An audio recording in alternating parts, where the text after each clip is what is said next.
How's it doing, folks? We're just going to give it another minute or two, make sure all the streams are caught up and ready to roll, and we'll get started shortly.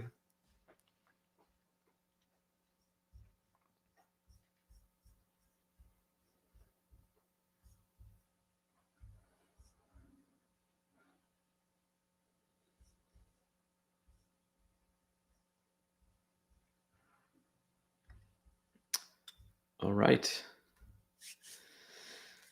Everybody, hopefully the streams have caught up and we're good to go. Thank you for joining. My name is Paul. I'm here. I'm on the Sentry developer experience team. Feel free to drop in chat where you're from, where you're joining from. I've also got Abhi with me here, who is going to help answer some deep questions. He's one of the engineers that's worked on our new OTLP endpoint offering. He's been cranking out, adding all kinds of really cool things that we're going to get a look at in this workshop. So hopefully by this point you have the link to the guide, which you should see. Let me make sure. Whoops.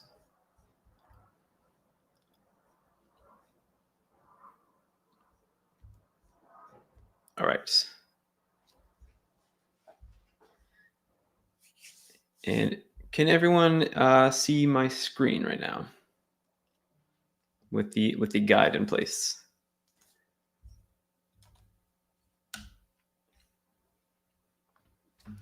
Perfect. Great. So I hope everyone is here and comfortable, and we can get rolling. So, and now everyone has the link in chat to follow along with the guide. Really quick, we have I have a repo set up that is less importance about the application itself. It's a little bit of a special case for demo purposes. It's going to show how to use different export modes within the same app in order to get your information into Sentry. And this guide will help us walk through that. So just really quick from the top, little up front of what we're going to be looking into. We're going to understand a little bit about distributed tracing and what that means in Sentry and generally speaking. We're going to configure the OTel SDK to export information into Sentry. We'll do that, take a look at a couple different ways to do that, either directly from the SDK or using a collector.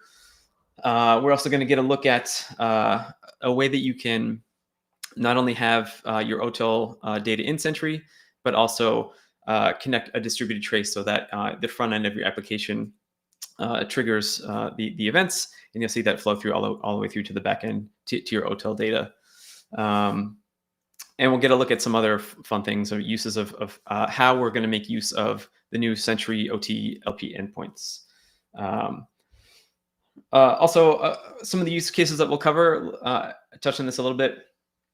We've heard from users that there are scenarios where you could be very invested in the OTel environment, and in some cases we've heard those folks may not be able to use Sentry or instrument the Sentry SDKs in their application. So the first use case we're going to look at is just getting your OTel data into Sentry without instrumenting Sentry SDK, just using Sentry as sort of like the landing point, so you can get really good, helpful trace views in the waterfall. The second use case we're going to cover is, in that first use case, we'll look at both, like I said, both export modes, direct and with a collector.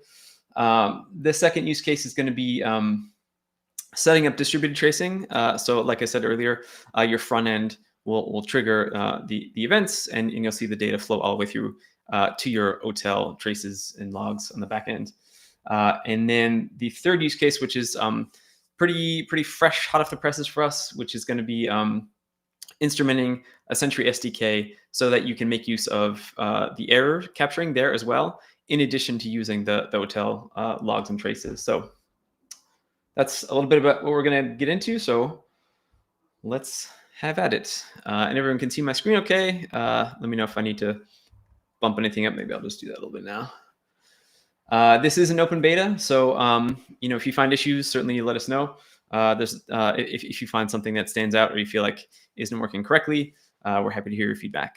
So please do let us know. A little bit about this application. I'll just breeze through some of this. We're going to have it's a Node and Express backend, a React front end, and it's an e-commerce solution site, if you will, that will mimic. It'll be instrumented with OTel on the back end. So I'm going to pull up a terminal and start getting going here. So I'm going to clone the repo and hop into it.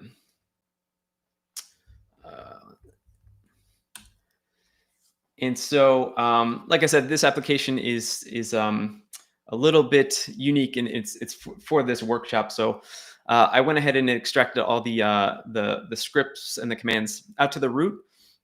We're going to be moving in and out of the different export modes, and just for the sake of streamlining the workshop, I don't want everyone to get caught up in the wrong subdirectory and whatnot.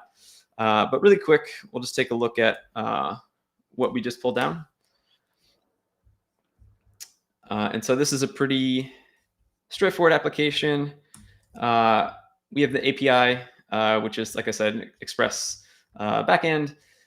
We have a React front end and a couple different ways to instrument what we're going to be working with.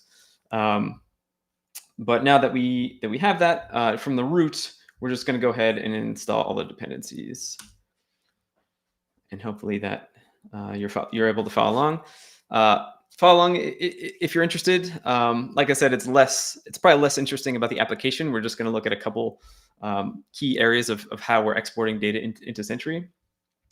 But in order to do so, we're going to have to copy a couple of environment variables and get those set up in both subdirectories. So we'll see here in the API, we now have an environment variable, and same thing on the front end. So everything is cooking. For setting up the database, this is using Neon Postgres database. Really great product. It's going to fire up a Postgres database for us in the cloud. That will it's free. It will last, I believe, 7 days. So it works really great for this demo. But if you haven't used Neon before, go ahead and check it out. But from the root, we'll just set up that database. And you'll notice in our environment variable on the API side, at the bottom, it's now appended our database information. So just like that, we have a Postgres database. How about that? And so I'm just going to go ahead and set up the database so I can get our schema and our tables up and running. Great. So we're seeing everything that we're supposed to see.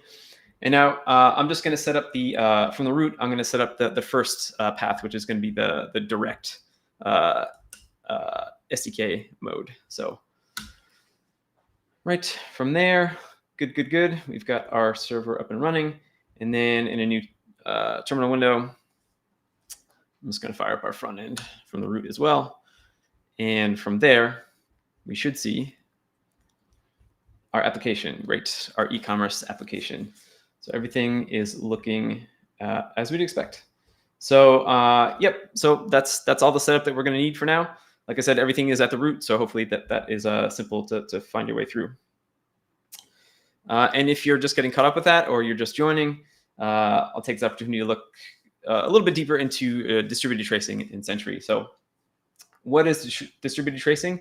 As far as this workshop is concerned, it's kind of the ultimate goal. This is what we want to see, and this is how it would look in Sentry, where a trace comes in, you have the trace ID at the top, and as we can see here, our front end is triggering an event, and we're seeing it cascade all the way down through to the back end, into the server, into the database, and then at the very end, you've ordered a product, and React will update the view, and so we sort of end up with a React span at the bottom of the pile, down at the bottom there.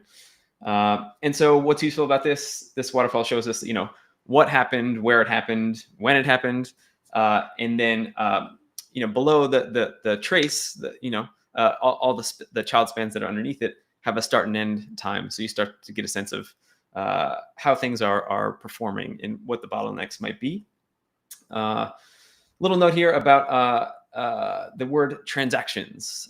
So you'll see that in this little diagram here in terms of like the anatomy of a trace. If you're coming from the OTel world, transactions is not a term that you've probably dealt with before. And if you look at the diagram here, the trace is sort of like the parent, almost like think of that as like a global unique identifier that attaches itself, so it passes the traces through to perhaps different microservices or front end to back end. And the spans are really what we're tracking with underneath that trace itself. And a transaction is essentially one of those operations like a page load or just like an HTTP call.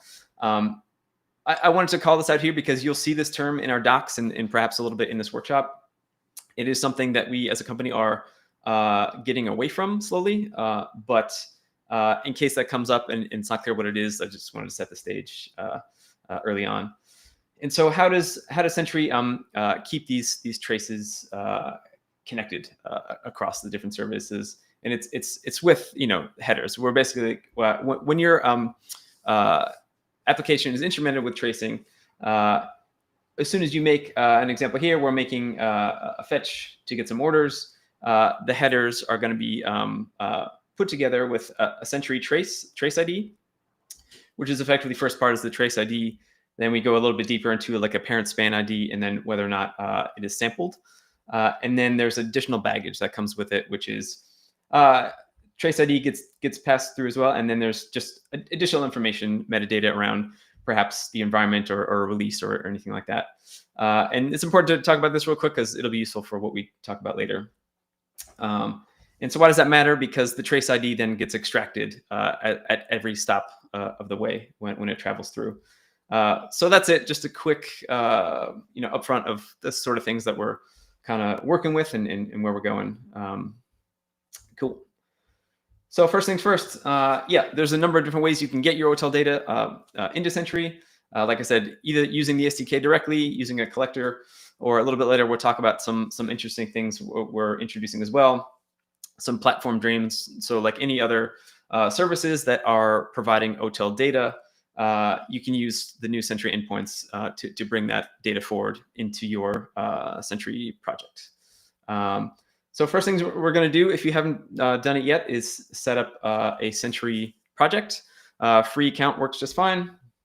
That link was out on the intro page if you still need it. I'm going to go ahead and set up or get into rather. So effectively, this is the sort of thing you would be greeted with in Sentry if you have a new account set up. And what we are going to do is set up a new project so that we can get our OTel data into Sentry. So at the top here, I'm just going to create a new project. This is Node. So I'm going to choose that platform. There's a little bit about alerts here that you can keep the defaults here. It's just about like when you want to be notified about things going on. But we're going to give it a name. Let's call it OTel Workshop. Why not? Name doesn't really matter. You probably won't have teams set up, but you would assign it to a team. And so I'm going to create that project. It's using Express, so we're just going to let that do its thing. Now in Sentry, normally this is when you would start to instrument your SDK into your application. A little bit of a different use case here because we're not really going to do that, at least at this point in the workshop. We're just setting up a project in Sentry so that we can get our OTel data basically funneled into it. So now that I have the project set up, if I go into the settings over here on the left, projects, let's pull that one up, workshop.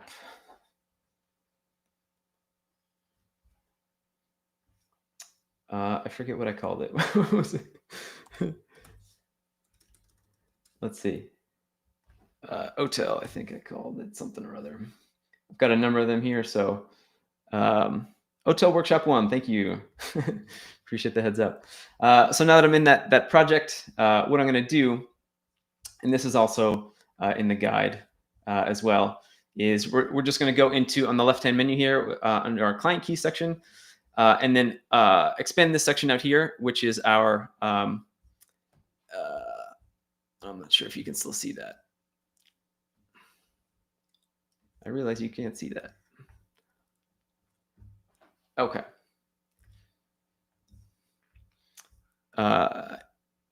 Just to double check, can you see the Sentry project window or just okay, never mind. Little window management issue here. Okay, so I'll just bounce back and forth here. So in the guide, yeah, we're going to go in and grab, open the section here under the client keys and grab our endpoints here. And so if I open my cursor, I am going to quickly reshare my window because I realized I'm limited in what you guys can see. So stand by 1 second. Let me see if I can't get a better view for you all. I'm just going to share everything YOLO style. And let's see if we can't get that going.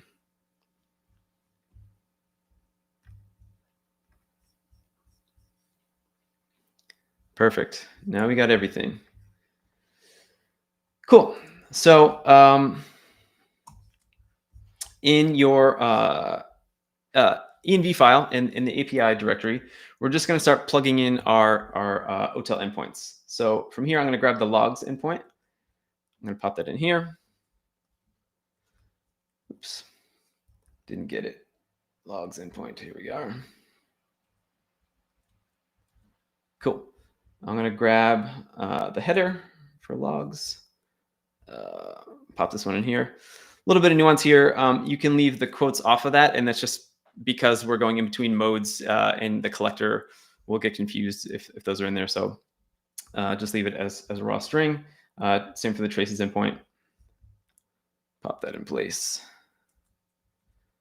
And same with the header. Cool. So now that we have our endpoints in place, I'm just going to go ahead and restart the server just to make sure everything gets picked up. And so, like I said, initially, the first use case that we're covering is just bringing in OTel data into Sentry. So I'll fire this back up, running the direct mode. Everything looks good. Cool. So a quick little detour here. What's happening behind the scenes? We're passing in those environment variables. Those are just getting put into place to set up the trace exporter and the logs exporter, which is in the instrument /OTel file. And then those get passed through into the Node SDK. So everything gets initialized. This actually maybe is a little bit out of date compared to what you're seeing in the repo itself. And that's just going to add some automatic instrumentation on the OTel side. And then we also have in the services and in the payments file, we added some custom commands as well, just to get some business logic. I wanted to see a little bit more rich information when I get things into Sentry. So that's what we're dealing with there. And of course, the resource attributes are things that we can filter on in Sentry and query on and make good use of. So I'm going to open another terminal window real quick and make sure that things are looking good. Quick health check, that should be looking good. Perfect. And so now I have a script here that we can run in the root that is just going to test.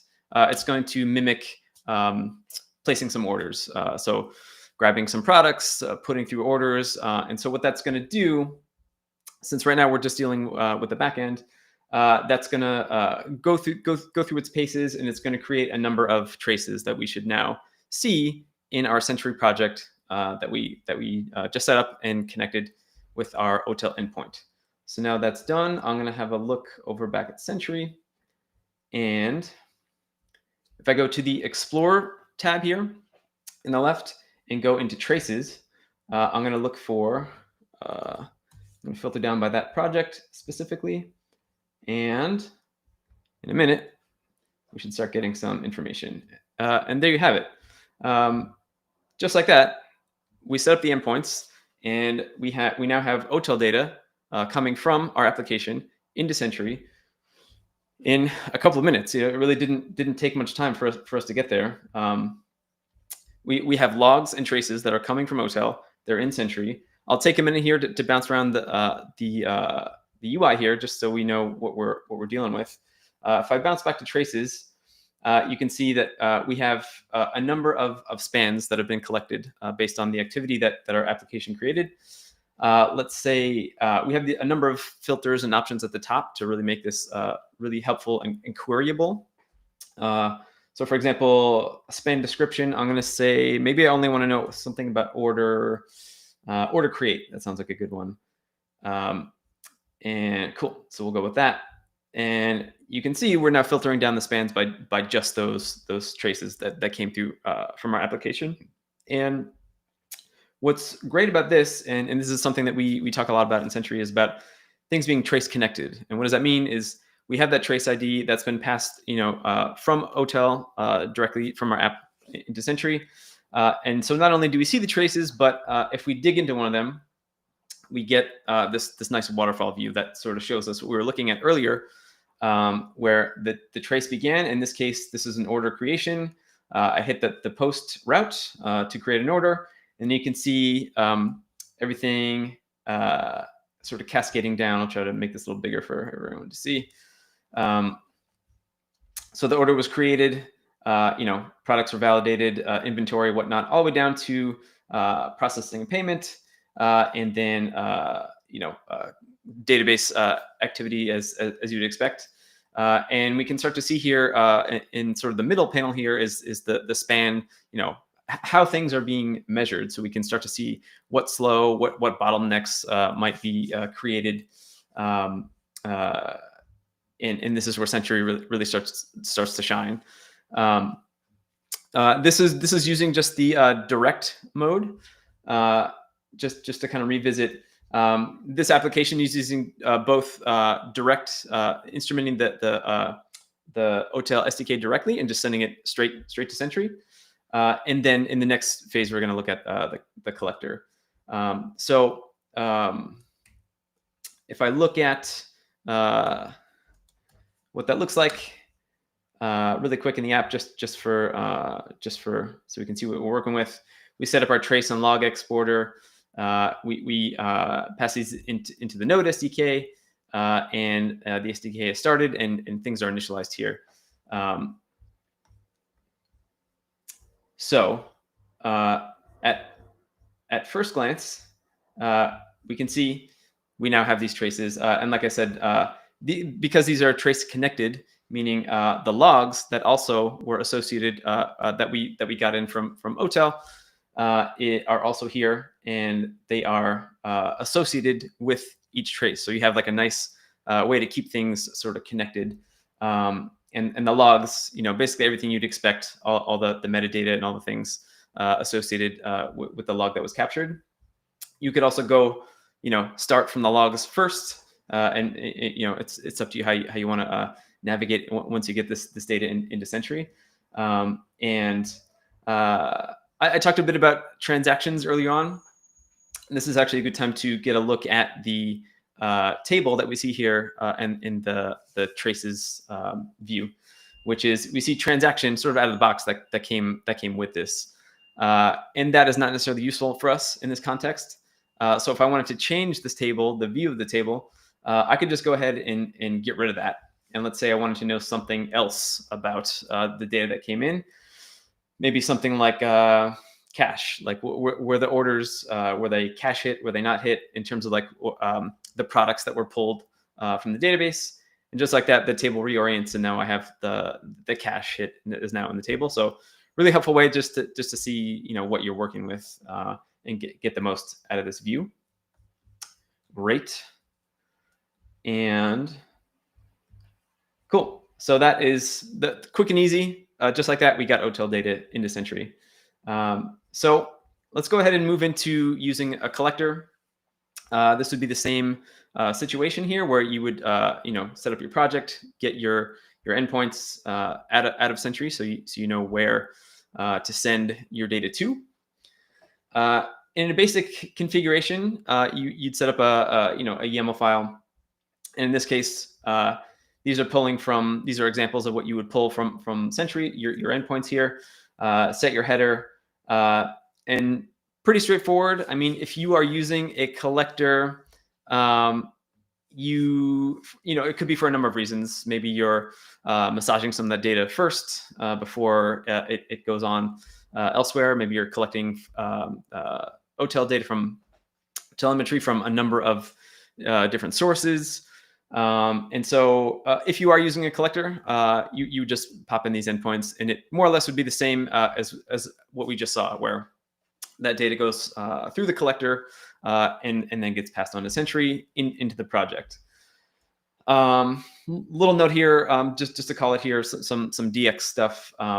If you're using both the logs and the traces endpoints in this sort of flow, you can use just the base URL, and the collector is going to tack on append where things need to be exported to. And if I go back to my Sentry project settings, you'll notice we have just been pulling out the logs and traces endpoints explicitly in the header, but at the top here, there's also like a base endpoint. So if you were to set it up in that way, this could be a bit more simplified even. Worth calling out, there is a known, I call it a constraint and not necessarily a limitation when using a collector, or actually, if you are using OpenTelemetry to pull telemetry in from a number of different microservices, for example, there is a current limitation or constraint where the Sentry architecture is very much based on projects. And so within an organization, you can have unlimited number of projects, but it is very much like a fundamental principle in the architecture. So the issue there is that in other services where you might be exporting your OTel data through a collector, everything's kind of like coming into one payload and maybe sending off to like a Grafana or something like that. Sentry is not yet set up to support that in the way that sort of doing that air traffic control, where once that payload comes in, it knows where to send that telemetry.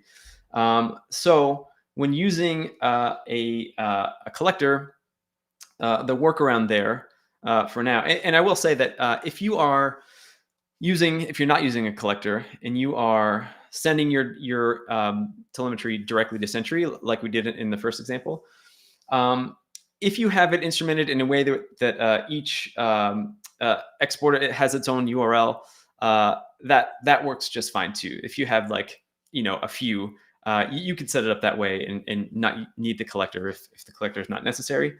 That would work. But if you're using a collector and you have a number of microservices, maybe, we've heard in some cases, some customers have hundreds of microservices, so they don't obviously want to go through all that. You would go this route, where in the collector, you can use the routing connector, which is, I'll just link out here, is coming from the OTel collector contrib repo itself. So this is effectively just using the examples that they have here using this configuration.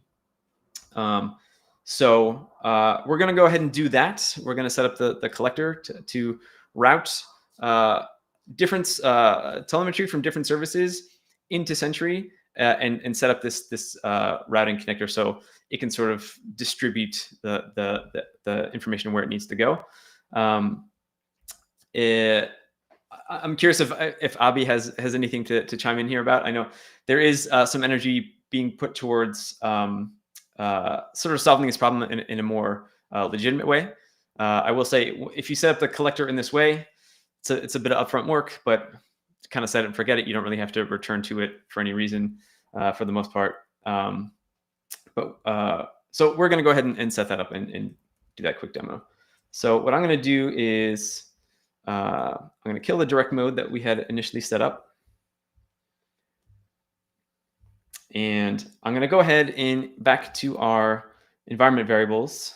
And in this case, in the environment variables, so this it's sort of like commented here, so it's try to keep it as clear as possible.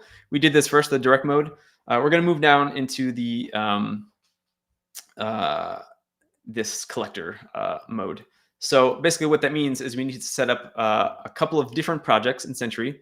We'll set the endpoints for each of these as environment variables that will go through our routing connector, and things should land in Sentry in the way that we're hoping. So I'm just going to go back to Sentry really quick, go back to projects, set up a couple additional projects here. So call this workshop. I've split these out into the like the products service and the order service. So we'll say products, workshop products service. I'll tack on the 1 too, just so we keep things consistent. So product service, great. Same as before, Node and Express. I'm gonna go ahead and make an orders project. Whoops. So create a new one.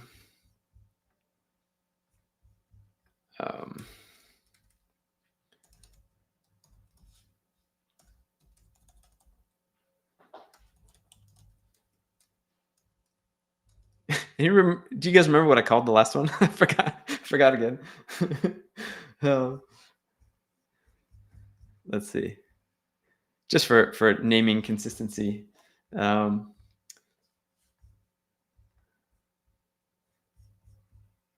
see. Let's go back to our projects. Let's see.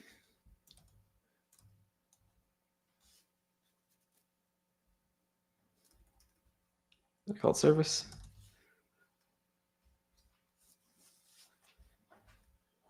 Product service workshop. Okay. I think that was the one. This way I just have something. Workshops product service 1. Thank you. Cool. This way we'll just keep things consistent. That'll be nice and easy. So node project, right? Keeping all this the same. And I'm going to call this orders. Whoops. Orders. Stick that back over here. Great. Thank you guys for the extra eyes. And so now we have two separate projects set up in Sentry, and we are going to go ahead back to the guide and start plugging in these endpoints. So back in Sentry, do the same thing as we did earlier. Product service. Cool. Expand this out again. So I'll go ahead and grab the logs endpoint. And let's see if I can make this a little more clear. So logs endpoint. Great. Traces endpoint. Whoops.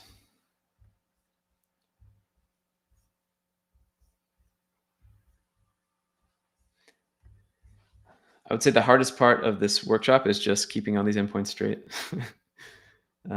Cool. So we have those in for the products service project.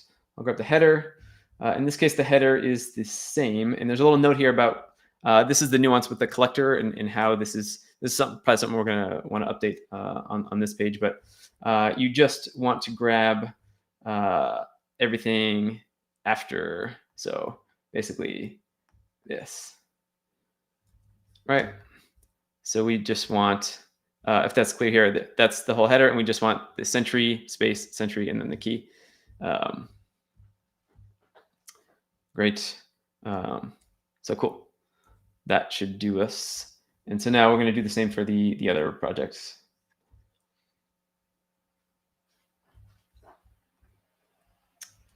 Oops.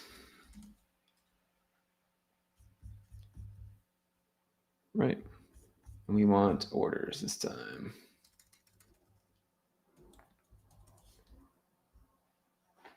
Great. So go into those settings, grab those endpoints, logs endpoint for this service.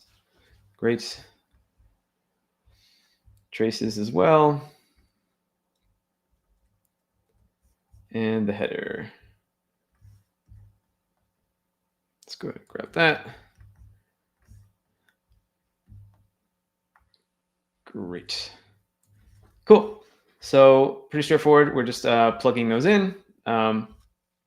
These are going to then be passed into our YAML file. So in our repo back over here, we're going to want to create in the API directory, we're just going to add this file, which is the config config. In the real world, this may be set up through Docker or something like that, but for the sake of this demo, we're just going to grab this and drop it in. And so what's going on here? We're setting up the connector here, setting up our default pipelines. It basically is like where this starting the journey of where the stuff needs to go. Set the routing for each the traces and the logs. And then the exporters are below, which is where our endpoints are being passed in here. And again, this is from that repo, so pretty cut and dry for based on what's in there. So cool. Now we are going to run the collector mode in this application from the root.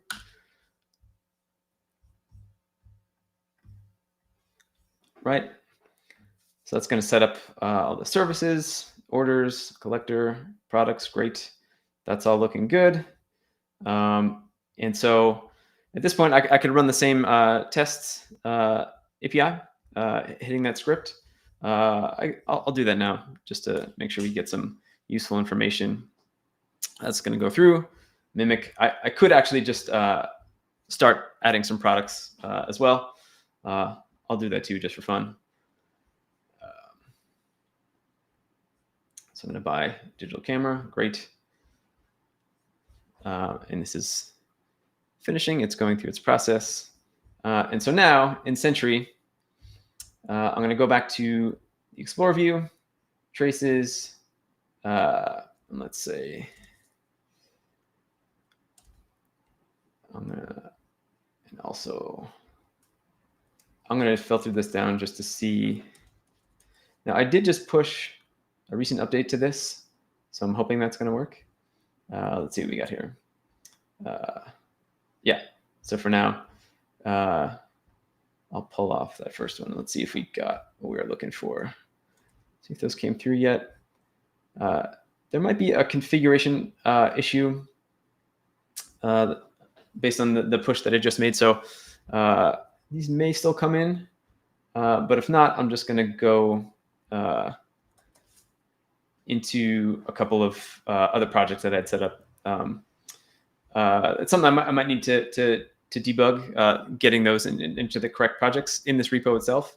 But based on some other versions that I ran earlier, basically what we're seeing here is through the collector, through the routing, we're able to push the OTel data into separate projects in Sentry. And so same thing, you'd get all the logs and the traces by way of the collector, and everything is good and dandy, just like we saw on the first go around. Cool. So moving right along, that's how you would get this data into Sentry. There is a world in which we want to, if you have a front end Sentry SDK that is instrumented, you might want to set this up so that you can start to see a distributed trace. So like what we saw before was just our OTel data coming through. Actually, because this is a different project.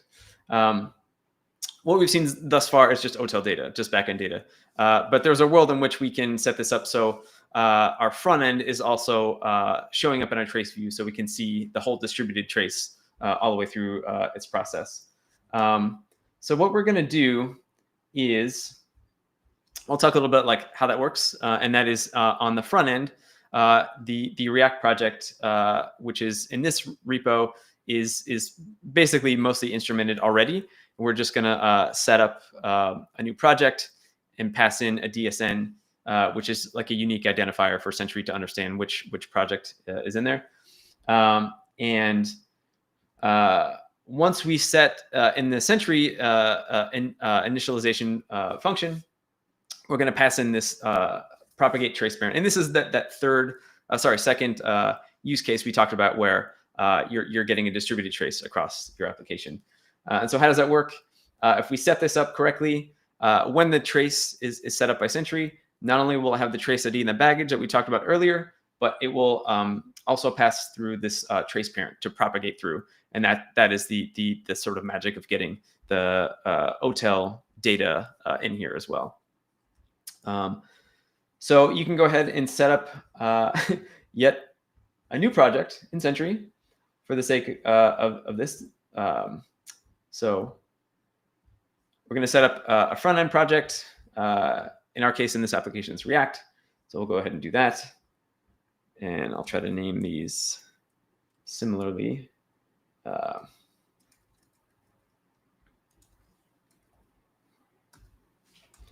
Cool. So I'll go ahead and set that up. And now, again, we're not necessarily moving forward for the sake of this workshop with the Sentry SDK, but I do want this DSN number.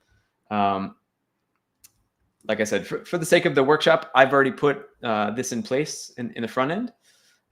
So all we need to do is when we get into here in the instrument Sentry file, this is effectively what you would see when setting up a Sentry SDK inside your project.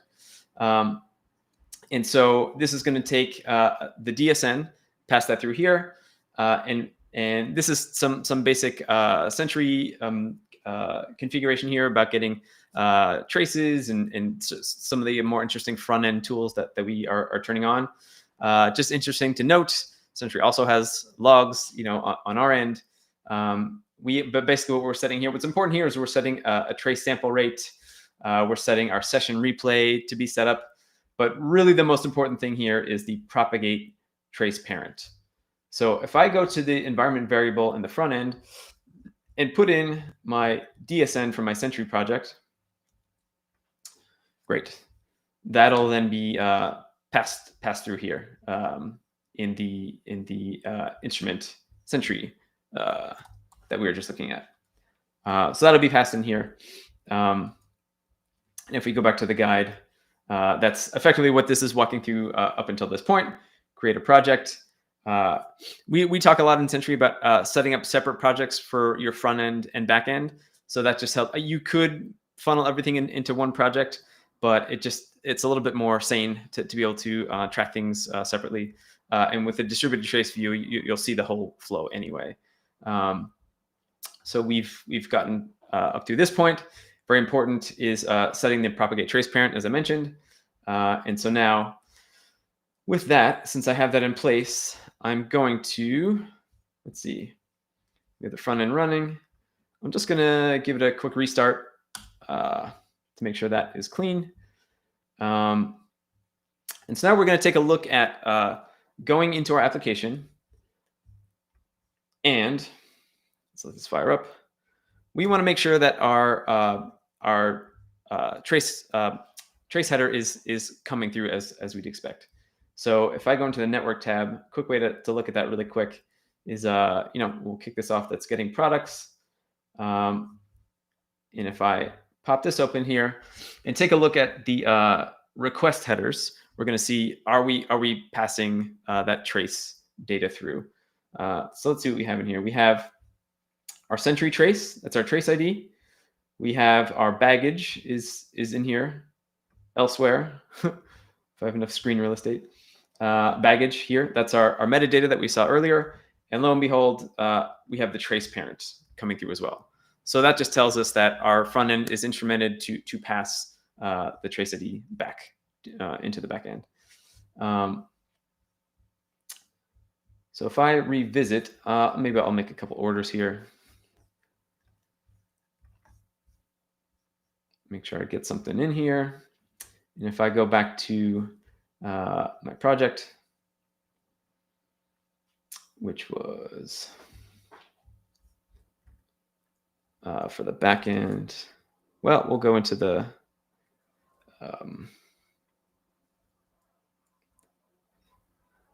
let's see. I'm going to grab the initial project that we had set up. Cool. That was this one. Yes. Let's go into Explore view. Let's filter just on that.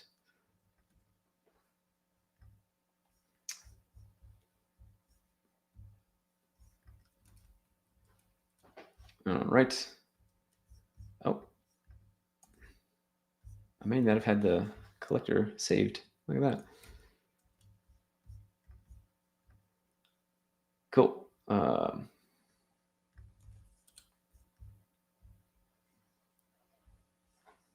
So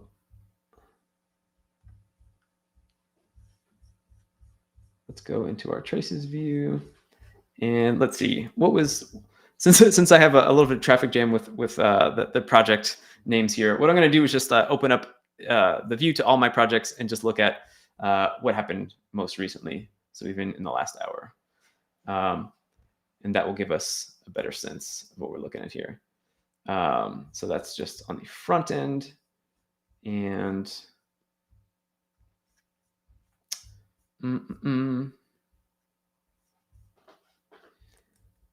let's see. I'm running a little long on time, so I'm going to try to bounce through this kind of quickly. Let's see. So I can move on to the other sections, but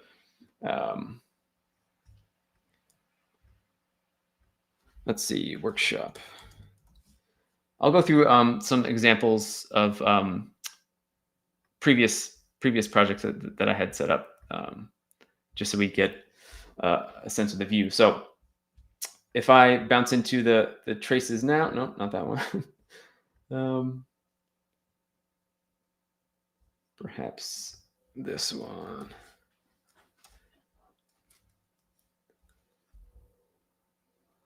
Let's find a good one. Let's see what we got here. No.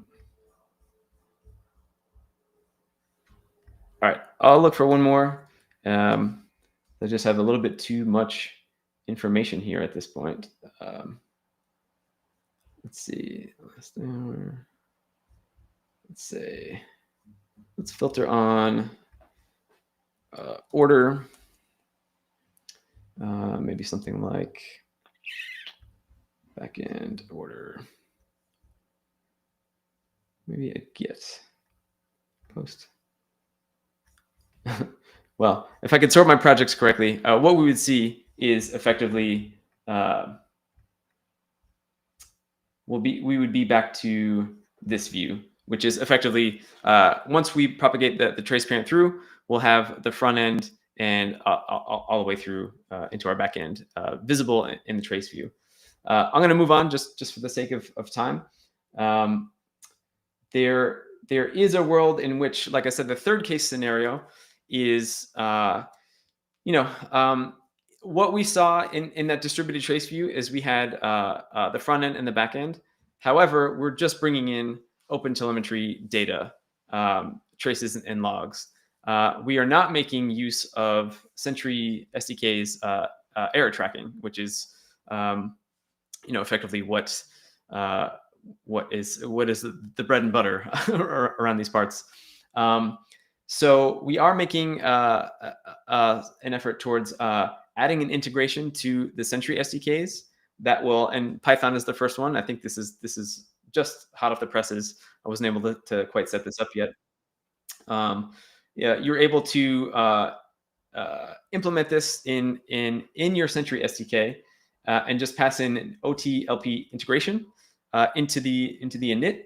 And what that's going to do is basically all the sort of like rigmarole that I've been going through of like setting these endpoints and those endpoints, and even I was getting confused with the projects and like where to find things. This is going to simplify all that, and this is kind of best case scenario where you have both Sentry and OTel data kind of married within the same project. And so it's going to handle all the legwork of like the linking of the traces and the spans.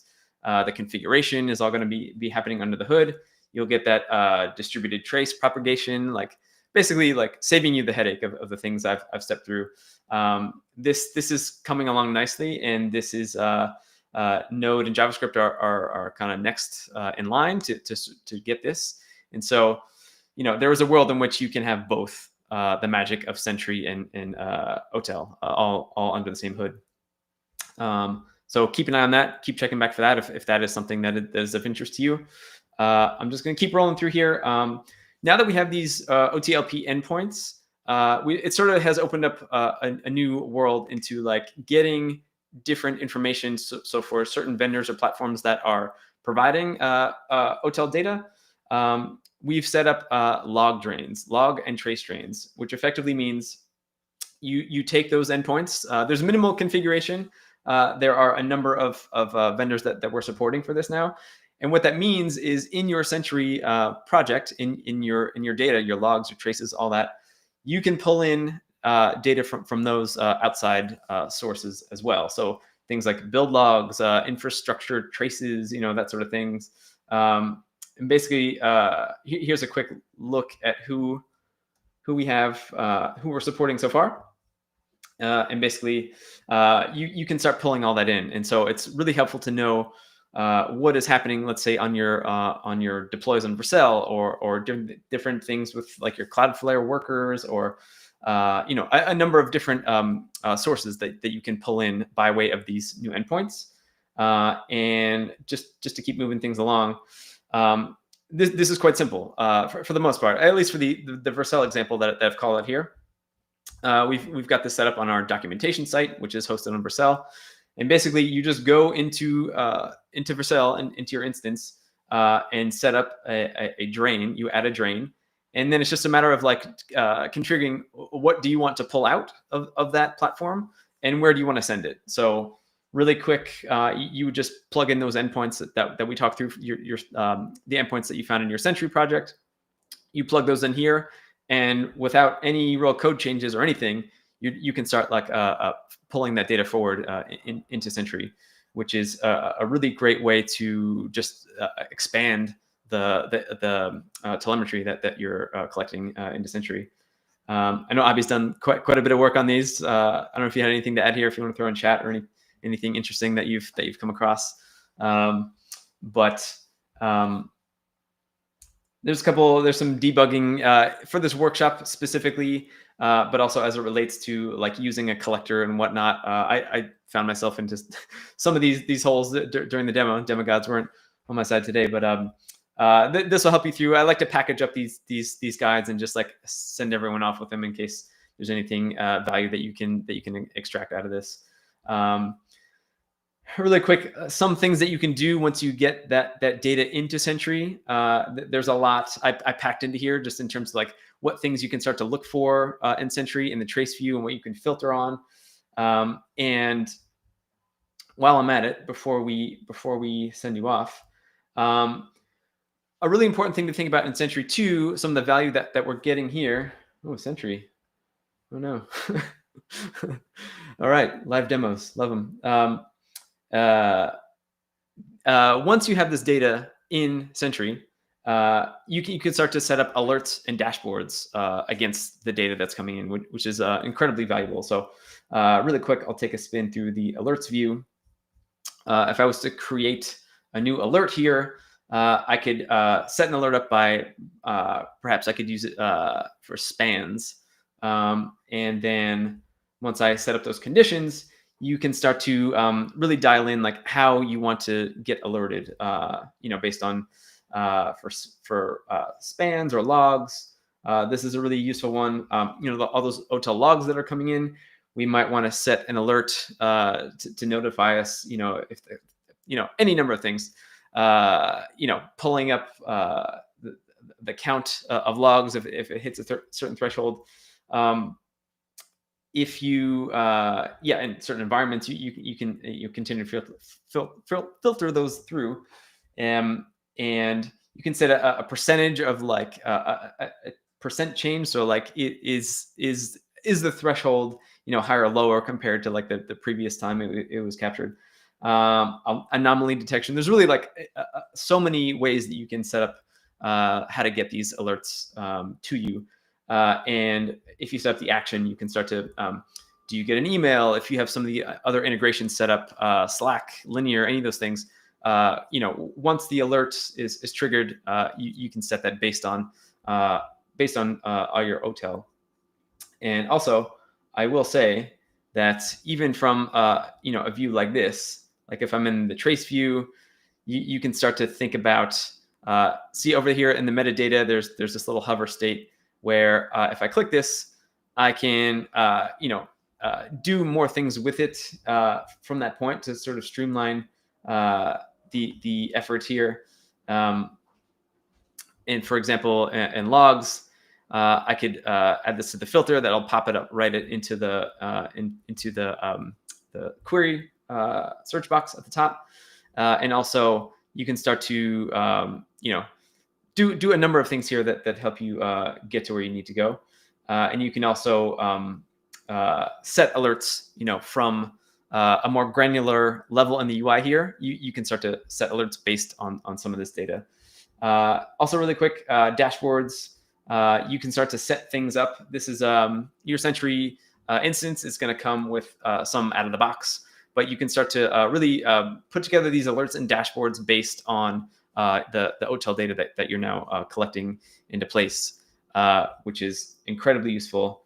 And before we head out, one of the things I'd be remiss not to mention here is like, if you go the route of instrumenting your backend with Sentry, as well as pulling in your OTel data as well, you can really start to benefit from a number of things that Sentry offers. So, case in point, the front end, you can get this like a session replay, which is like a video-like representation of what the state of the app when the user came across the error. And because this is not a video, it's stitched DOM snapshots. It's basically because that is the case. When this error was captured, you have access to the console log and the breadcrumbs and the network tab and all the things that are helpful for you to debug what's going on. Sentry has made its name for itself in terms of like getting you all this information so that it can help you debug. But really, where things are going are like now that you have all that information, you can also now allow Sentry to fix it for you if that's of interest to you. And what I mean by that is on the right panel here, we have this our AI agent debugger, which is called Seer. And basically what this is going to do is all the context that has been captured through the traces, the logs, and if you think of it in the use case of like you're now instrumenting Sentry and you're getting the errors captured as well, you can have this AI debugger go through and find root cause analysis of what those issues were. It'll go ahead and take it a step further and find a solution and basically tell you exactly where the code is broken and what needs to change.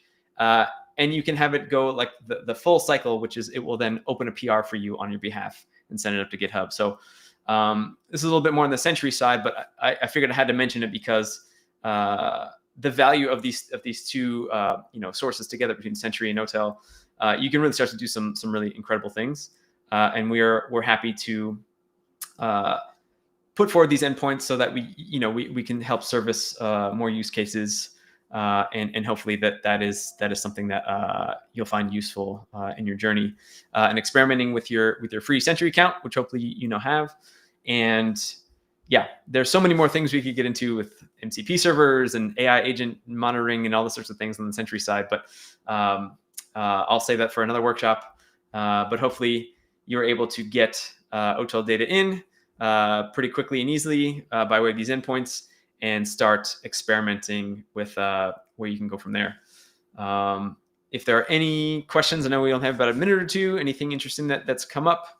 Abhi, anything you wanted to add before we break out?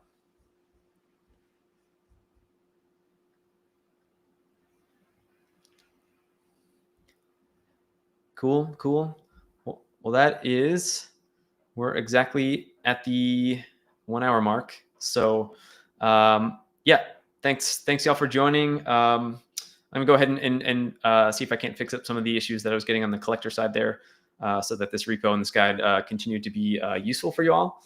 But yeah, hopefully this was at least a glimpse as to what sort of ground you can cover with your OTLP now in Sentry. And if there's nothing else, thank you guys for joining. And please reach out to us. You know where to find us. All the obvious places, X, Twitter, and whatnot. And in the guide, as I said early on, if there's any feedback you have, there's an email there on that I think the first page, the quick start page. We'd love to hear from you.